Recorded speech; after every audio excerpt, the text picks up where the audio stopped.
Assalamualaikum and greetings to Dr. Mahmud and my fellow friends. Today, our group will be presenting about an author named Dr. Hamudah Abdul Al-Ati and his books. My name is Nur Hidayah binti Mat Fauzi and I'm the first presenter. Firstly, I will explain a brief biography of Dr. Hamudah Abdul Al-Ati.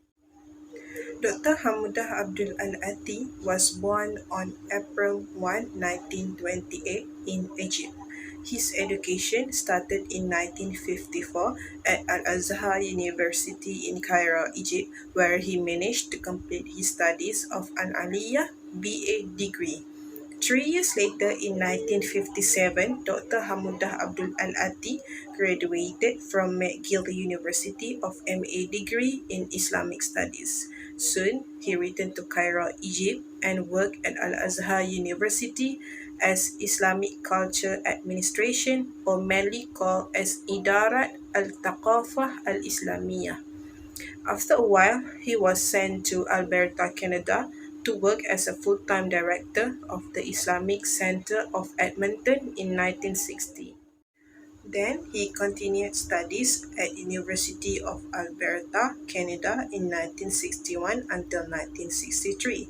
After several years, in 1967, he became an associate professor of sociology at the Faculty of Utica College of Syracuse University at Utica, New York.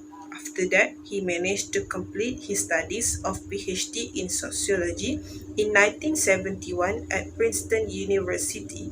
Sadly, he died on September 19, 1976. During his life, he managed to write two important and famous books entitled The Family Structure in Islam in 1970 and Islam in Focus in 1975. Assalamualaikum. My name is Nur Adriana Amira binti Abdul Malik, and I will present about the various aspects of the author's ideas that are significant. Dr. Hamudah Abdul Al-Ati was well known to the Muslim communities of North America as well as other intercultural groups. For years, he lectured on Islam and attended Islamic conventions. He also wrote articles in Arabic and English and responded to inquiries. Therefore, he was a source scholar to whom many students of Islam and Islamic culture seek for help.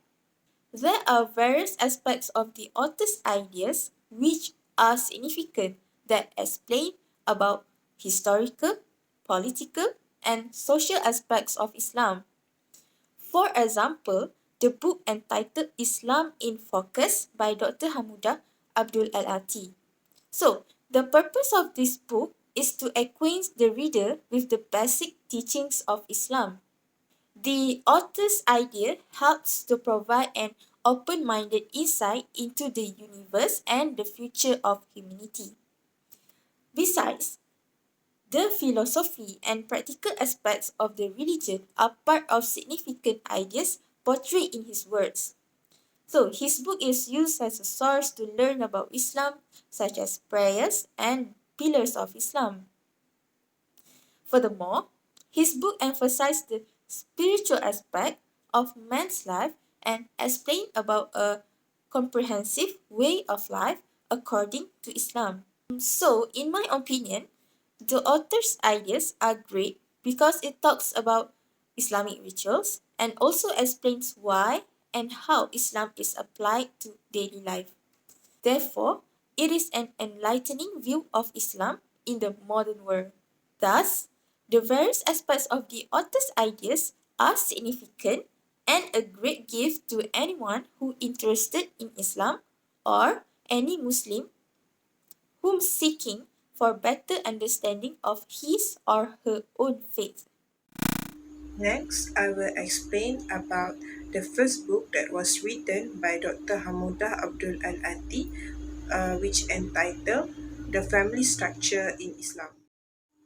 The book entitled The Family Structure in Islam are provided in 8 chapters. In chapter 1, the introduction is where the author emphasizes on the principle of cultural relativism between Muslim individual and their relationship to the socio-cultural environment. Other than that, the author managed to explain the basic structure of Islamic law, such as some features of Sharia or the institution ordained by Allah, in order for the individual to have a good relationship with God, man, and the universe. In second chapter, the author explained briefly about the foundation and boundaries of the family in Islam. The author described the right of Muslim individual to an ancestral identity, polygamy, and marriage with freed captives. One of the important issues discussed in this book are explained in the chapter 3 and 4, where marriage are discussed in this chapter. The author mentioned that Islam honors the value of sex and celibacy. The author also discusses that a marriage is not considered as a contract or a sacrament. Among other issues listed also is the involvement of dowry or guardian for the consent of marriage to the woman and the issues of marriage to the minor. In Islam, marriage of minors is not valid unless with the consent and participation of the guardian. Other than that, Islam does not entrust this responsibility to any parent or guardian, but to those who parenthood must ensure a good sense of judgment and consciousness. Islam has given the minors option of majority in which it takes together the minor's interests and welfare. In addition, the author discussed mut'ah or temporary marriage, which was accepted by the Shia only, but not the Sunni. If this happened, the child will go to the natural father instead of the mother. Meanwhile, in chapter 5, the author discusses the marital and intergenerational roles, which definitely explain about Muslim husband and wives' right and obligations. For example, if a case of a disobedient wife is discussed, Islam suggests the husband must first advise his wife. If it does not working, the husband must leave her bed. And last solution in Islam is to exercise physical disciplining, which refers to slap or hit in a symbolic way that is not humiliated and injured. Uh, Interestingly, other than relating this argument with only referring to Al Quran, the author also includes sociological support for this argument, which is instrumental leadership due to role differentiation on the basis of sex. In chapter 6, the author further elaborates on the topic of divorce, which he thoroughly explained the beauty of Islamic legal system and Islamic law itself. This chapter explained the opposite thinking of people who always think that Islam men have the sole right to institute divorce, which they can divorce their wives as easy as splashing the water. So the author includes different types of divorce and also mention that there is a 3 to 4 months probationary period before a divorce becomes finalized. Last but not least, in chapter 7, the author emphasized on the topic of succession and inheritance, which are one of the important issues in this book.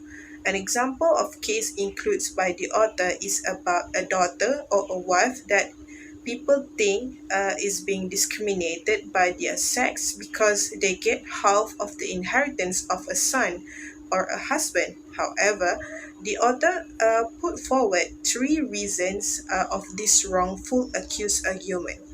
It is wrong to say that women accept less rather than men, and there are a good reasons when these rules are applied. And furthermore, male is obligated to fulfill the economic responsibilities which woman only needs to provide. Assalamualaikum. My name is Nur Adriana and I will present about the book by Dr. Hamudah Abdul Al-Ati entitled Islam in Focus. So, I will explain about the significance of this book. The book, entitled Islam in Focus, is an attempt to respond to the needs of both Muslims and non-Muslims in North America. So, the purpose of this book is to acquaint the reader with the basic teachings of Islam, thus not intended to present the depth of Islam. This book guides Muslims to the truth about Islam and is a median way in all matters of life which rejects fanaticism and narrow mindedness. Besides, this book provides spiritual insight and a moral approach to the human condition. And the author hopes that this book could help to build responsible citizens of their respective countries, honorable members of the human race, and God minded people. The next part is Important Issues in Islam in Focus by Dr. Hamuda Abdul Al-Ati. So, generally, this book explains about the comprehensive way of life according to Islam. On the other hand, there are important issues inserted by the author in this book. For example, in chapter 1, the author emphasized the ideological foundation of Islam. So, this chapter explains about Allah as the God, the meaning of Islam, and the fundamental articles of faith in Islam, and how to put them into practice. Next, in chapter 2, the author emphasized the basic concept of Islam. In this chapter, the author portrays the ideas about various principles and concepts which occupy the minds of both Muslim and non-Muslims, such as faith, freedom, equality, life, community, morality, and the universe. Moreover, this book does not confine itself to the spiritual aspect of man's life only, but it also explains about the application of the rules of Islam to the daily life of man.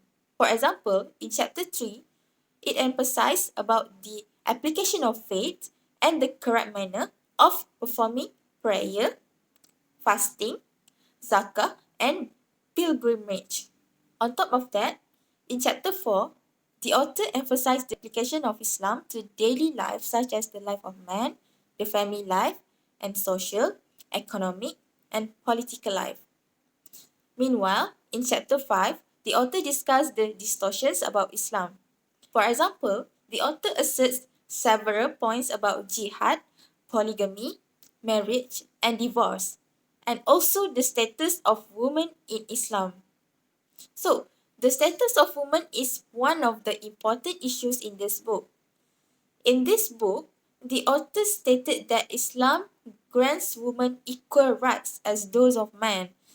So, this point indicates that woman is equal to man in bearing personal and common responsibilities and in receiving rewards for her deeds, in the pursuit of education and knowledge, freedom of expression, to contract, to enterprise, to earn, and possess independently.